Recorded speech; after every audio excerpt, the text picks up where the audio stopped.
Episode की start उसी scene से होती है जहां डीमन किंग और लेडी डीमन ने एक साथ मिलकर बग और लॉन्ग हाउ पर हमला कर दिया था। लेकिन इससे पहले कि उनका अटैक बग और लॉन्ग हाउ को लगता, उससे पहले ही बग एक पोर्टल को ओपन करके लॉन्ग हाउ को लेकर उस पोर्टल से निकल जाता है। अब इधर वो दोनों का अटैक आपस में टकराकर डिस्ट्रॉय हो जाता है, जिससे वहाँ बहुत बड़ा ब्लास्ट होता है और बहुत सारी एनर्जी निकलती है और साथ ही वहाँ चारों ओर फॉग फैल जाता है, जिससे कुछ भी दिखाई नहीं दे रहा था। जिसके बाद में डीमन किंग और लेडी डीमन देखते हैं कि बग और लॉन्ग हाउ ने चकमा देकर वहाँ से निकल चुके हैं। और ये देखकर तो लेडी डीमन का खून खौल उठता है और उसे बहुत ज्यादा गुस्सा आ रही थी और वो चीखने लगती है, जिस पर डीमन किंग कहता है कि वो लड़का बहुत ही चालाक था और ऑस्टिन ग्रिफिन थर्ड हेड में विकसित हो गया है। और मुझे डर है कि 100 साल से भी कम में जब हेवनली वर्थ का ओरिजिनल 9 हेड फिर से आएंगे। लेकिन वो डीमन लेडी गुस्से से पागल हो रही थी और वो डीमन किंग को उसकी हेल्प करने को कहती है ऑस्टिन ग्रिफिन को खोजने में, ताकि वो ऑस्टिन ग्रिफिन को मार सके। लेकिन डीमन किंग लेडी डीमन की मदद करने से साफ इनकार कर देता है और जंप करके अपने ड्रैगन मोनार्क पर बैठ जाता है और कहता है कि तुम लिच किंग होने के बावजूद भी उसे खोजने के लिए इस नियम से पार नहीं कर सकती हो, तो मैं कैसे कर सकता हूँ। अब ये बोलकर डीमन किंग वहाँ से जाने लगता है। लेकिन लेडी डीमन को बहुत ही ज्यादा गुस्सा आ रहा था और वो बोलती है कि 3 डीमंस मिलकर भी उससे नहीं मार पाए। जिस पर डीमन किंग कहता है परेशान मत हो, जितनी बार भी ऑस्टिन ग्रिफिन इवॉल्व होगा उसे वापस अपने बर्थ प्लेस पर आना होगा, तो हमें अगली बार दोबारा मौका मिलेगा, जिसका हमें अभी बस इंतजार करना है।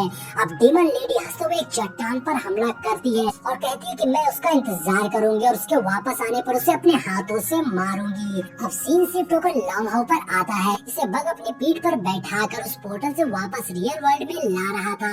तभी लॉन्ग हाउ को होश आ जाता है और वो बग से पूछता है कि अभी क्या हुआ था और ओल्ड मैन और स्केलेटन किंग का क्या हुआ, जिसमें लाइट उसे बताता है कि वो दोनों मारे गए और अब सब ठीक है। लेकिन अब लॉन्ग हाउ काफी ज्यादा थक गया था, इसलिए वो दोबारा से बेहोश हो जाता है।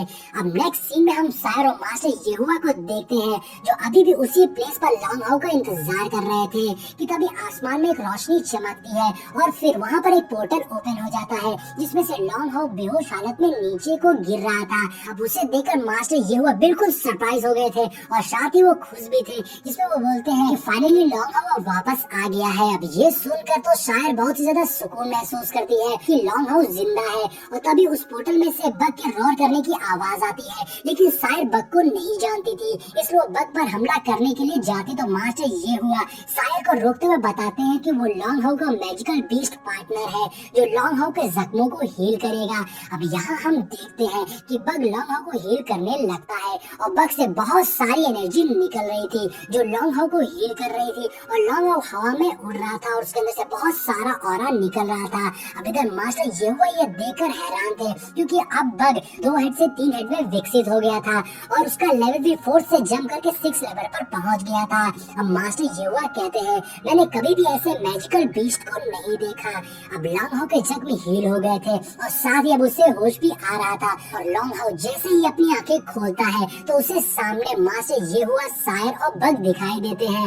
अब शायर लॉन्ग हाउ के पास आकर उससे पूछती है कि आखिर तुम इतनी बुरी तरह से इंजर्ड कैसे हो गए। इस पे लॉन्ग हाउ बताता है मैं ठीक हूँ, क्या तुम यहाँ पर मेरा इंतजार कर रही थी। कि तभी मास्टर येहुआ लॉन्ग हाउ के सर पर टप से मारते हैं और उससे बोलते हैं कि बेवकूफ, तुम्हारे वापस आने तक ये लड़की पिछले 2 दिनों और रातों से यहीं पर तुम्हारा इंतजार कर रही थी।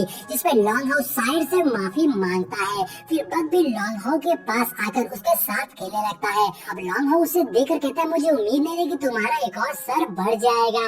अभी लॉन्ग हाउ देखता है बग के ऊपर 2 सिंबल्स और चमक रहे थे, जिसका मतलब था कि अब जब वो विकसित होगा तो उसके 2 सर और बढ़ जाएंगे। अब मास्टर येहुआ बग के साइज को देखते हुए बोलते कि अभी ये विकसित होने के बाद में बहुत ही बड़ा हो गया है, इसलिए मुझे लगता है कि अब इसे खाने के लिए बहुत सारे मटेरियल्स की जरूरत पड़ेगी। फिर हम देखते हैं बग अपने क्यूट स्मॉल फॉर्म में ट्रांसफॉर्म हो जाता है और उसके बाद वो शायर के पास जाता है और उसके साथ खेलने लगता है। अब शायर जब उसे टच करने के लिए अपना हाथ आगे बढ़ाती है तो बग को बहुत खुशी होती है और उसे बहुत अच्छा लग रहा था। बग शायर के साथ खेल के बहुत खुश था और वो अपने अलग अलग फॉर्म में ट्रांसफॉर्म होकर शायर को दिखा रहा था। बग ऐसी हरकतें करते हुए बहुत ही क्यूट लग रहा था और उसे देखकर ऐसे लग रहा था जैसे कोई छोटा बच्चा शायर के साथ खेल रहा हो। वहीं खड़ा लॉन्ग हाउ जब ये देखता है तो मास्टर से बोलने लगता है। ऐसा लगता है कि बग शायर को बहुत ही पसंद करता है। इस पर मास्टर लॉन्ग हाउ की टांग खींचते हुए कहते हैं वो बिल्कुल तुम्हारी तरह है। अब लॉन्ग हाउ ब्लश करने लगता है। वहाँ कुछ देर के लिए सन्नाटा छा जाता है और ये रात देखने में बहुत ही खूबसूरत लग रही थी। जिसके बाद नेक्स्ट सीन में हमें एक मिस्टीरियस प्लेस पे एक बंदे को दिखाया जाता है जिसके सामने एक बहुत बड़ा स्पिरिचुअल मैप था और उसे ऑस्टिन ग्रिफिन के होने का एहसास हो जाता है और वो बंदा तुरंत ही अपनी पावर से ह्यूमन रियल में छिपे सभी कठपुतलियों को सिग्नल भेजने लगता है। और यहाँ हमें पता चलता है कि पूरे ह्यूमन रियल के कोने कोने में उस बंदे ने अपने आदमियों को फैला रखा था जिन्हें अपने मास्टर का सिग्नल मिलते उस सभी की जुबान से बस एक ही बात निकलती है, कहाँ है मॉन्स्टर। दरअसल वो सभी ऑस्टिन ग्रिफिन यानी कि बग को खोज रहे थे और हमें उन सभी में बस एक बात कॉमन दिखाई देती है कि उस सभी की बॉडी पर एक सिंबल चमक रहा था, इसके थ्रू वो बंदा उन सभी को कंट्रोल कर रहा था और उसकी ये फौज बहुत ही बड़ी थी। अब सभी ऑस्टिन ग्रिफिन को खोजने के लिए तैयार हो गए थे। अब नेक्स्ट सीन में हम मास्टर येहुआ के साथ लॉन्ग हाउ और बग को देखते हैं जहाँ लॉन्ग हाउस आने वाले खतरे से बिल्कुल अनजान था। मास्टर येहुआ से लॉन्ग हाउ बोलता है कि मुझे अपनी एक फ्रेंड को घर छोड़ने जाना है, जिसपे मास्टर समझ जाते हैं और वो लॉन्ग हाउ से पूछते हैं क्या तुम्हारी ये फ्रेंड सायर है, जिसपे लॉन्ग हाउ दोबारा से शर्माने लगता है। तभी मास्टर लॉन्ग हाउ से उस दिन के हादसे के बारे में पूछते हैं जब वो गायब हो गया था। मास्टर जानना चाहते थे कि उस वर्ल्ड में लॉन्ग हाउ के साथ में आखिर क्या हुआ था।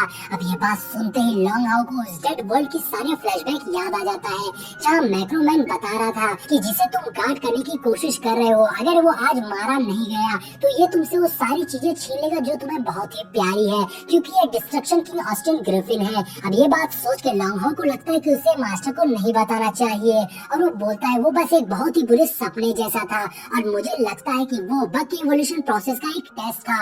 अब मास्टर येहुआ भी लॉन्ग हाउ को उस बात को बताने के लिए ज्यादा फोर्स नहीं करते हैं और उससे बस इतना बोलते हैं कि तुम अपने पॉइंट कंपटीशन के बारे में सोचना चाहिए, क्योंकि अभी तुम 2 दिन से गायब थे, इसलिए तुमने अपने 2 मैच को मिस कर दिया जिसे एज अ लॉस गिना जाएगा। इसलिए अगर तुम्हें इस कंपटीशन में बने रहना है और नेक्स्ट स्टेज पर जाना है, इसके लिए तुम्हें कंपटीशन में अपने स्पॉट को सिक्योर करने के लिए आने वाले 6 मैचेस को जीतना होगा, नहीं तो तुम बाहर हो जाओगे।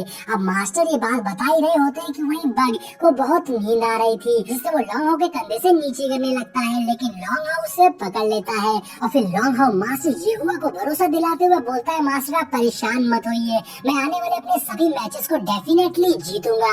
तो मास्टर बग को देखते हुए बोलते हैं अब तो बग भी तुम्हारे साथ है जो कि 6 लेवल पर ब्रेक थ्रू कर चुका है, अब ये तुम्हारी आने वाले मैचेस में मदद कर सकता है, इससे तुम्हें बहुत ही ज्यादा हेल्प मिलने वाली है। अब मास्टर येहुआ को वो दिन याद आने लगता है जब मास्टर येहुआ ने बग को एक छोटे लेवल का माउंट समझ के मारने की कोशिश करी थी।